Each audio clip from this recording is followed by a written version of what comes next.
everyone. We're back with another episode of How to Get My Job. We sit down with amazing people within the design and product industry and ask them how their careers started, evolved, and what advice they have for those coming after them. Joining us today is Steve Messer, a senior product manager who's worked with the Government Digital Service, NHS Digital, local councils, and teaches product management. Hi, Steve. How you doing? Hi, good, thanks. How are you? Yeah, I'm good. It's really lovely to catch up with you again. And yeah, so let's jump into it with the first question, which is, how did you get your first job as a product manager? So I kind of fell into it. There was like a vague direction I wanted to head in, but I really did sort of fall into it. And I think if we're talking about careers, it's probably my third one. So from like 16 to 21, I was a chef and was all set for like becoming a professional chef.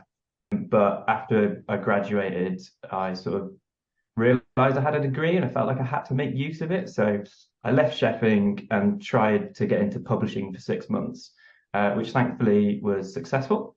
And so worked in the publishing space for about 2 years. And then, yeah, I don't know. After about 2 years, I sort of just realized I didn't really like it that much. Yeah. But whilst I was there, I started a blog for some of the books that we were publishing. And this was like the early Tumblr days when it was like kind of popular. But yeah, started a blog for some of the graphic novels that we published. And it just took off. It's huge. Wow. Uh, so I was like, well, websites are cool. As a teenager, I used to sort of like play around making websites and stuff and was, a bit nerdy, spent a lot of time in my bedroom. So I was like, why don't I try and get into tech a little bit? So yeah, sort of had that as an idea. Worked at Now TV in sort of like customer support for about 18 months. And then found a job at a little software place in Brixton called Pourism. So yeah, was working there for a company called Pourism, who do stuff with open linked data and like local government. So basically, all of the data that's collected in the UK through like the census and by the Office for National Statistics and by other bits of government, they several years, well, a few decades ago, had worked out a way to sort of aggregate all of that and combine it together. So it's like all of the statistics across the UK, they've just worked out a way to aggregate it and then present that in reports. But yeah, I sort of joined them to work in like marketing and customer support type stuff. So was mostly looking at the customer support stuff, but had like a little bit of a side role around increasing engagement on their stuff. So I was starting to look at like user experience and interaction patterns then, but I didn't really know that it was product. But around about the same time, they said, "Could you help us rebuild a case management system for local councillors?" And that was like proper product work, but I still didn't really know that it was product. I was just like following their lead and like trying to help them out. Yeah. Um, And we sorry, had like what was that called? Is it a case management system?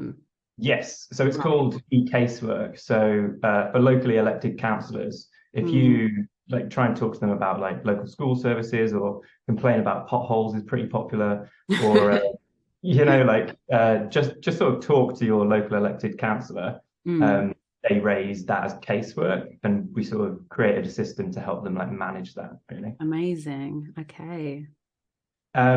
So yeah, we did a beta where we had like 30 users using it and giving us feedback and helping us iterate stuff. And then as soon as we pushed it live, like the users just dropped off a cliff. We had like three people using it, and I was just like, "What's going on here?" I think we rumbled on like that for a couple of months, and then I spoke to a friend who worked in tech and just tried to get a handle on what it was I was doing. So I was like, I'm doing this weird job where I sort of like have to talk to the customers to figure out what they want. And then I have to tell the developers like what to build. And then that means that I have to kind of like design the thing. And I've got no idea what I'm doing. Like, is this a thing? And he was like, yeah, that sounds like product management. And I was like, what on earth is product management? But then like I just started like scouring the internet and like looking for stuff, like searching around and reading blogs and things, finding a load of interesting articles and like frameworks and stuff, trying to like apply some of that in the day to day, and finding that it was working. So yeah, I kind of knew there was something in product management. I looked around at different courses. I found the one at General Assembly. Yeah. Did that, which is great because I sort of got loads of hands-on experience and sort of got to learn about new ways of doing things. Mm. Uh, Started applying more of that about what I'd learned, which really helped the product. And yeah, I think that's like the first time I really like considered myself a product manager. Found a vacancy at Government Digital Service to work on gov.uk, the government's website, going in as an associate product manager, and sort of in the cover letter was like, hey, I've got product experience, but I don't have much agile experience. Because where I was working, they didn't do agile. It was all just, I don't even know if there was a system. It was just do whatever. So yeah, in the cover letter said that I was looking to build up the agile experience, but I had product experience. And then yeah, applied for the job and thankfully I got it. So that was my first proper product job, I think. The idea of taking a step down to move forward. Mm, Yeah, and I think that's a really important message and a really important tactic that a lot of people transitioning into different roles or transitioning into product and design have done in their careers.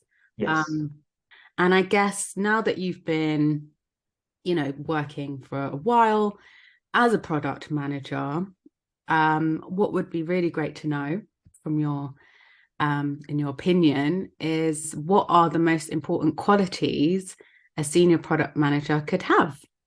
So like when you get to the senior level, you've got some considerations that are beyond just like the day-to-day delivery work. I think sometimes you start thinking about that at the midweight product level as well, but at senior level, you're kind of responsible for that. So as much as you focus on the team and sort of helping them out and making sure that things are getting done, and you're sort of meeting user needs in the right way, you sort of gravitate above that a little bit, and you sort of have to think ahead. So I think it's really important to build up your skills in strategy. So sort of understanding the different factors of a strategy and like how those things, piece together, because that can really help you work out like which levers to pull in different scenarios.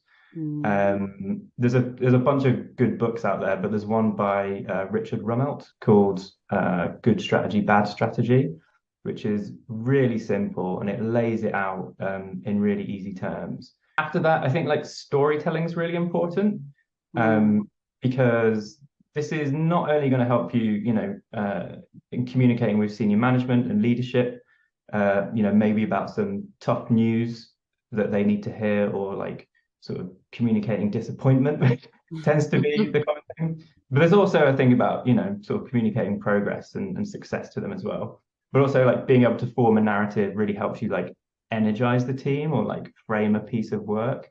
And sometimes that can be really helpful because it just sort of gets everyone moving in the same direction. And then I don't know, there's something about expertise as well, because obviously that word senior carries like a level of experience that you need.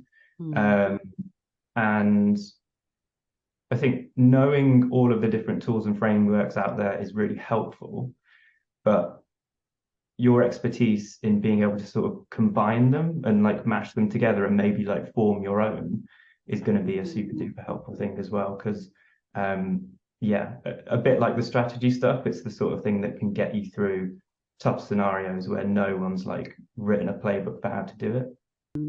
No, that is really useful to know. I really liked what you said about, it basically being an art delivering bad news.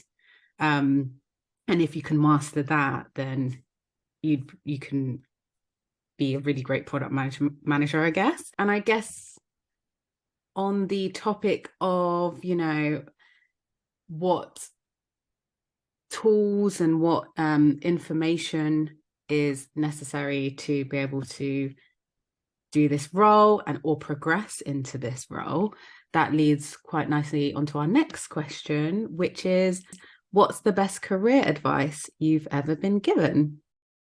I think, yeah, in terms of like career advice, rather than like the job, um, yeah, back when I was a chef, which is a completely different environment to like working in an office, right? But yeah, I think pretty early on, I got told off really, and told to like be early for shifts, like be 15 minutes early. And I was like, oh, I'm not going to get paid for that. But they're like, just if you're there for 15 minutes early, you can sort of take on the handover from the previous shift or yesterday. You've got time to check the fridges and the stock levels. You've got time to like form a plan for the like preparation and then service. And actually, I've realized that I've done that at every job. I've sort of taken it everywhere. Just 15 minutes at the start of a day to work out what my goals are, like what I'm going to do, what's in my calendar. That's actually been really beneficial and super helpful. Another piece of advice I got was to sell yourself in interviews. We work in multidisciplinary teams, so it's very easy to walk into an interview and say what we did and the work that we did to reach the outcomes that we garnered. But really, like an interview is all about you. So it'll feel a bit weird and it feels a bit, as if you're sort of, I don't know the word, but you're really talking about your own qualities and that can feel off to people. But yeah, if you go into an interview and sell yourself and talk about what you did and the impact that your efforts on the team had, that goes a long way. Yeah, no, definitely. Thanks, Steve. Those are great. That's a great bit of advice there. And yeah, I've really enjoyed speaking with you today. Thank you. Yeah, it's been good. Yeah. And until next time, See you in a bit. bye.